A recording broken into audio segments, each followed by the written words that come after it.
All right, what I'm going to show you next now is the most important aspect of all. I'm going to tie it all together. It comes out of nowhere, and I think you'll find it of great value. You see, the result of these video games, grab this one if you like, and I'll sign it. John 15:13, greater love is no one than this on it, right? We're in the middle of a global epidemic of sleep deprivation. Those video games that they fought to the Supreme Court are designed to steal your sleep. The text messaging, the social media, they all steal your sleep. And streaming shows, they all steal your sleep. We're in the middle of a global epidemic of sleep deprivation. Now, this is critical. Being sleep deprived is just like being drunk. Our entire civilization is filled with sleep-deprived people. And the primary impact, it is just like being drunk. 24 hours without sleep, 24 hours without sleep, and your impaired judgment, just like blowing 0.10 above legally drunk blood alcohol level. On the third day without sleep, you are psychotic. Any graduate of Army Ranger School will tell you about hallucinations on the third day without sleep. I will make anybody in this room psychotic. You will hear things and see things that are not there on the third day without sleep. And we have those people all around us. Have you ever played the video game and suddenly it's 4 o'clock in the morning? No idea where the last 8 hours went. It's time to get up and get dressed and go to work. They do that on purpose. It's called a flow state. Vast amounts of research. Each generation is ever more immersive, ever more powerful, and the one outcome is to steal your sleep. And so here's what I want you to know. We're in the middle of a global epidemic of suicide. Now, every nation, every demographic group except the Amish have seen suicides explode. Right now, it is physically impossible for you to take your life. The drive to self-preservation is too powerful. But you add alcohol, and alcohol inhibits that drive to self-preservation. You got all these other problems. You add alcohol, and alcohol becomes the catalyst that makes it possible to take your life. Alcohol, in the huge majority of our suicides, alcohol is a contributing factor. And sleep deprivation is just the same way. Look, you're only drunk for a brief window. You're sleep deprived for long, and it just gets worse and worse. And there's not many kids out there getting drunk on a steady basis, but there are many, many kids sleep deprived on a horrendous basis. Folks, suicide is the number one killer of our first responders. We lose more cops to suicide than every other line of duty death put together. Now again, the vast, vast majority do not commit suicide. But if we gave a damn about police suicide, the first thing we'd look at is sleep management. Sleep deprivation is a huge factor, so I want you to start doing your own research now. Do an online search, suicide and sleep deprivation. The data is overwhelming. I lost a little brother to suicide. I lost 2 nephews to suicide. As a West Point psych professor, I studied suicide intensely. It enrages me that it wasn't until a decade ago that I found out about the link between sleep deprivation and suicide. The data's there. It's overwhelming. It's huge. Do your own research. Sleep deprivation, suicide. Boom, study after study. One of the major studies says not only is sleep deprivation a key factor in suicide, it's the most remediable factor.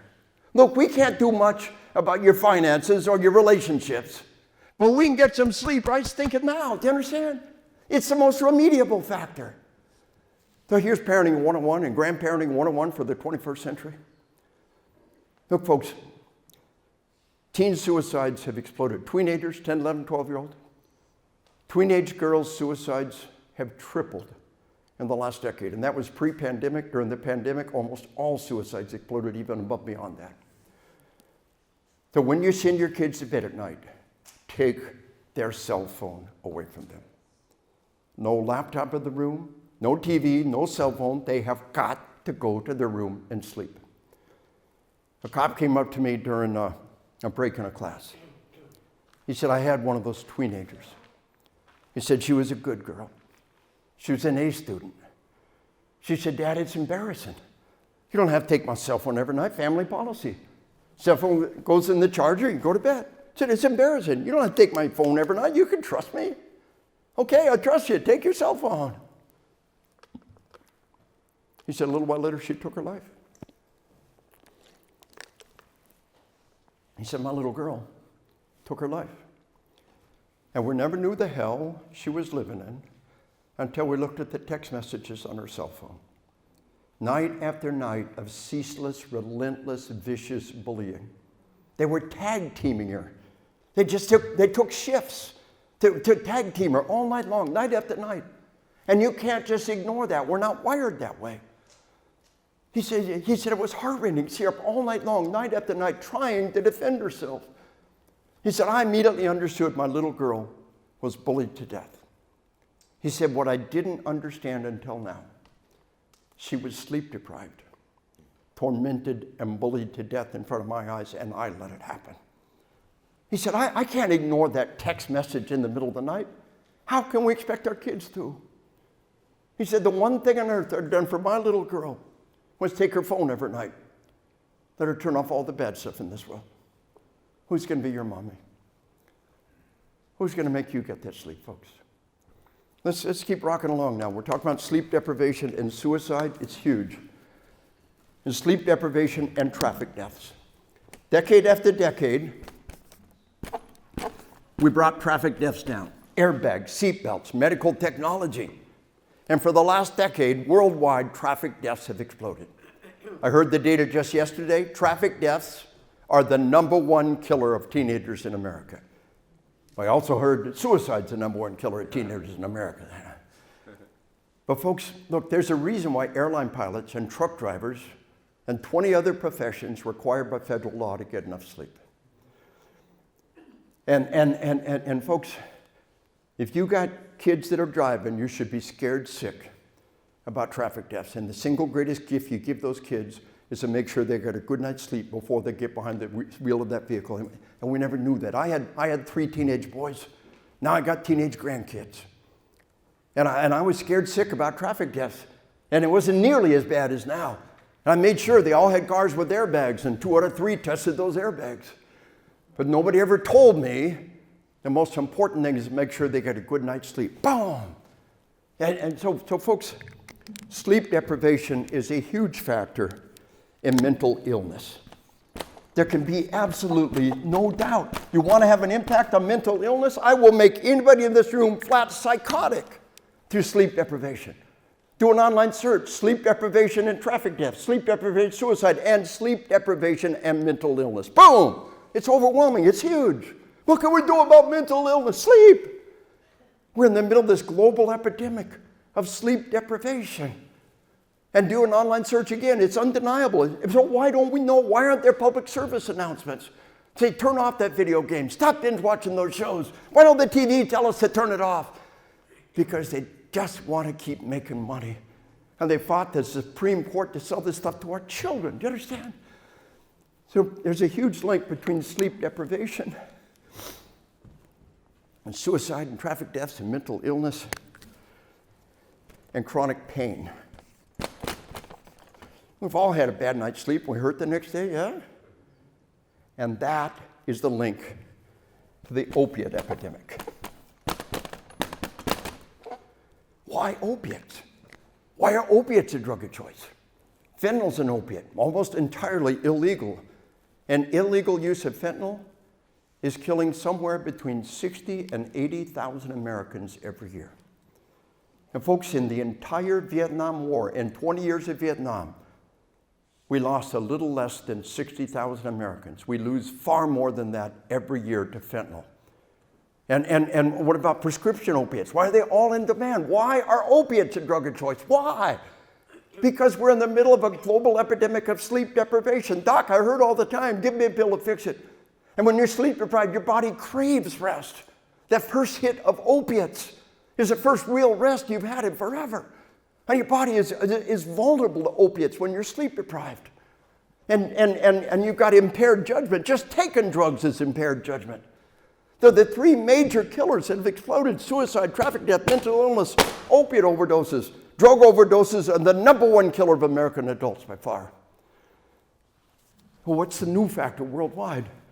Folks, sleep deprivation is a huge factor in Alzheimer's and dementia. Folks, people say, well, I'll sleep when I'm dead. You have a decade of Alzheimer's first, you idiot. Why? Why is Alzheimer's exploding? Why is dementia exploding? Has anybody ever heard the link between dementia and sleep deprivation? Do an online search. It'll come right up. Boom, boom, boom, boom, boom, boom, boom. Why isn't this getting out there? Why don't we know this? We hear it over and over again. Dementia is exploding. But what is the new factor? Think like a scientist. Think like a detective. What is the new factor out there? I commend your attention a book by a guy named Dr. Matthew Walker, Why We Sleep. All this stuff is in there. He's been under enormous attack. International bestseller. We got to shut this guy down. Just go to his website. Just look him up online. And he just keeps publishing the newest research. He just keeps publishing, he keeps linking the research on his website about all these things. And the industry is on full-scale attack. There's a huge link between sleep deprivation and obesity. Have we got a national problem with obesity? Anybody looking at this part of the equation? Our military tells us it is a national defense crisis. That we ain't got enough skinny kids to enlist, you understand? So folks, it's a huge factor, the link between sleep deprivation and heart disease. And you probably, how many of you heard about obesity and heart disease? Yeah, a fair number of people have. But folks, why don't we have public service announcements about sleep deprivation, heart disease, obesity, Alzheimer's, opioid overdoses, mental illness, traffic deaths, suicide? Why don't we know these things? Well, folks, my dad started smoking in 1941 when he was 5 years old.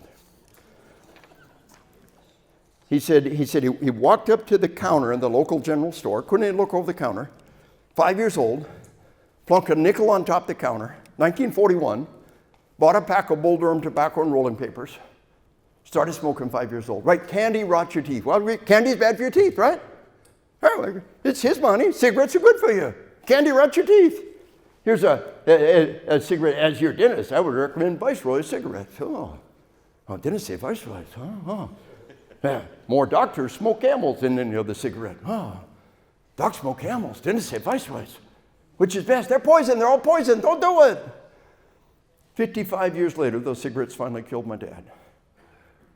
They didn't care that they were killing that 5-year-old kid. They just wanted to sell their product. And the same industry that fought all the way to the Supreme Court to sell any game to any kid at any age. And again, it's all about information. When the information comes out, so here's the key now. Here's the dynamic.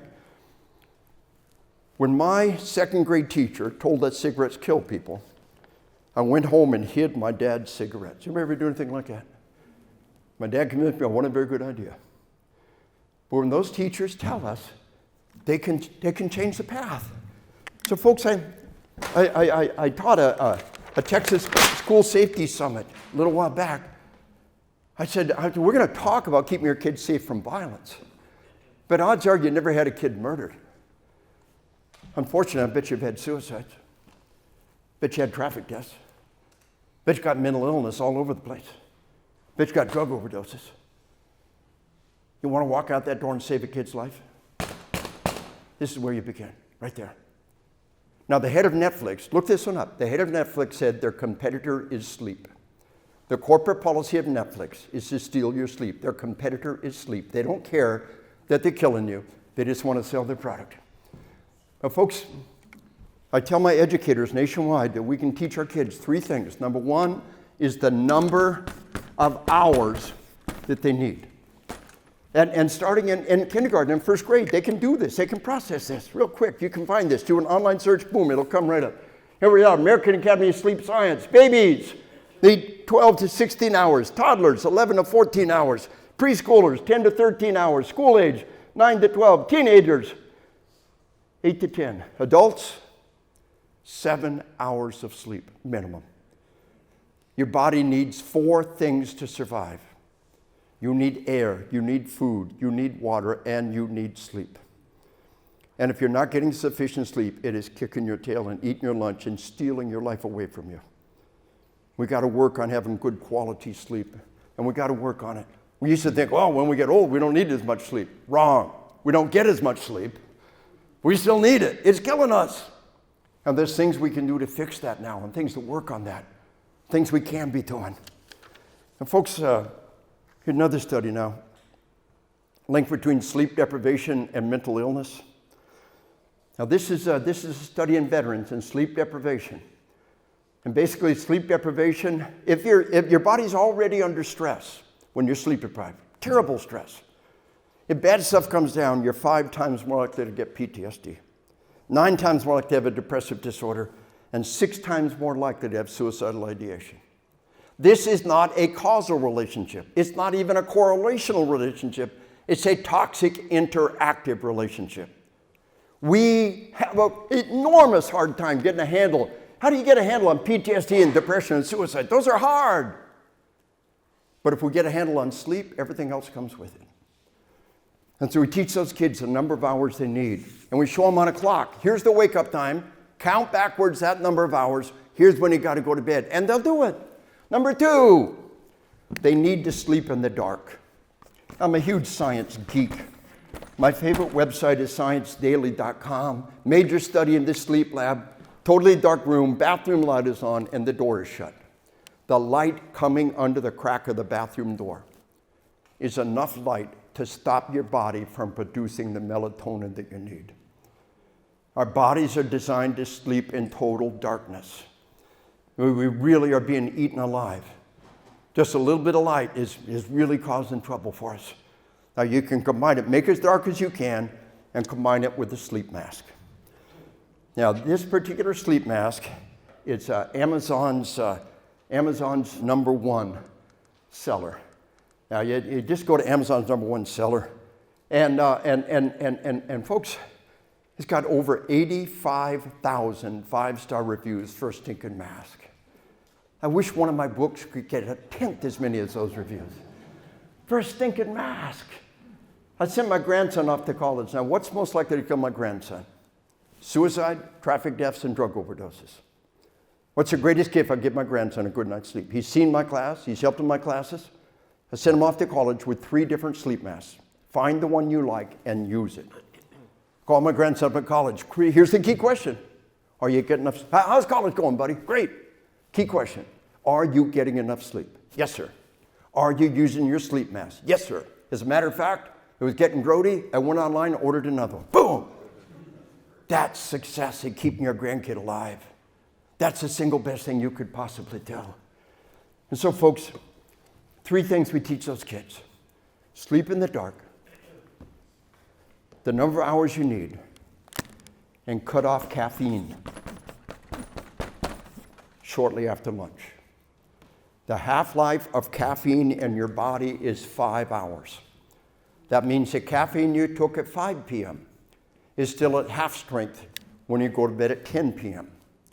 And it's making you have bad quality sleep. And by the way, that bad quality sleep, that lack of deep cycle sleep, that's the key factor in Alzheimer's and dementia. We're in the middle of a global epidemic of caffeine abuse.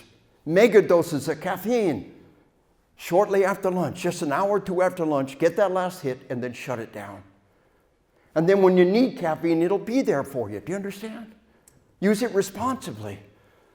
But folks, there's the 3 things we can teach our kids right now.